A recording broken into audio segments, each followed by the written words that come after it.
له نن نه 15 کاله وړاندې د بغلان ولایت حسین خیلو سیمه کې د دې سلبستریز روغتون چارې چې لا هم نیم کاله پاتې دي د عامې روغتیا وزارت لوري پیل سو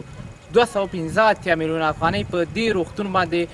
لګښت راته او ژمنه د حکومت دا وه چې په 3 کلونو کې به د دې سلبستریز روغتون چارې بشپړوي.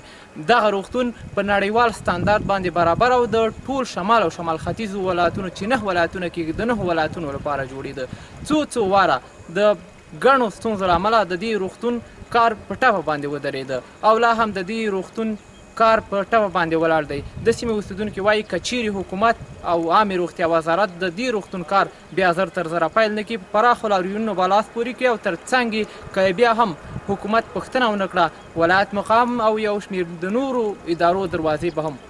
اقدام دی. موږ دا شاید چې اول خو د حکومت ته عذر کوو، که عذر ونه سو موږ مکمل لارې ټولې موږ بندوو،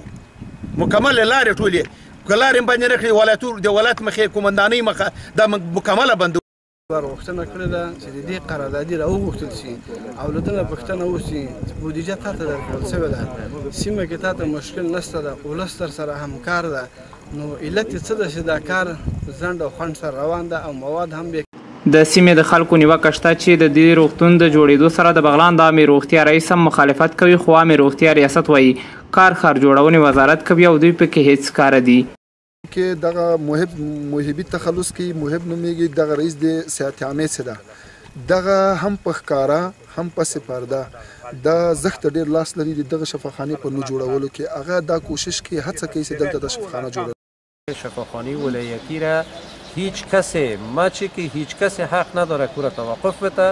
و یک مکانی است که برای معیاری ساختن ارزی خدمات سی در سطح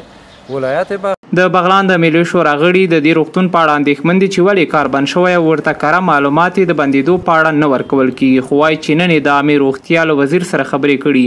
او زر به بیرته د دغه روغتون د جوړېدو کار د ښار جوړونې وزارت لوري پیل شي. تکرارا از رئیس صحت که پرسان میکنیم، رئیس صحت میگه که در این رابطه برای ما هیچ اصلا قراردادیش نمیشناسیم، هیچ اصلا کسی به ما معلومات نمیده.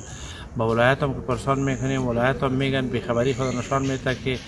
گایبانه میکنه که ما د وزیر صاحب صحت عامې او د معین صاحبانو سره لیده کتنه وکړه، خبرې مې ورسره وکړلې او د دې شفاخانې په هکله باندې مفصل وغږېدلو او دوی هم د ولایتي رئیس صحت عامې سره هم خبرې وکړلې او ما ته ډاډ راکړه چې زر تر زره به دا کار شروع کېږي. ما هم خپله موضوعګیري د بغلان د ولس په نمایندګي ورته وویل چې دا موږ ته سرخط ده، د دې جوړېدلو غوښتونکي موږ او دغه شفاخانه به همدلته وو. او د دې روغتون د جوړولو قراردادي شرکت نیوجان دی چې د نظر په اخیستو یې بریالي نشو چې ولې د روغتون کار په ټپه درولی. د بغلان والي په دې اړه رسنیو سره مرکې ته نه حاضرېږي، خو وایي چې د امنیتي ستونزو له امله د دې سلبستریز روغتون کار چې 215 میلیونه افغانۍ لګښت پرې راځي په ټپه ولاړ دی. نورګل اندړوال، میلمه راډیو، بغلان.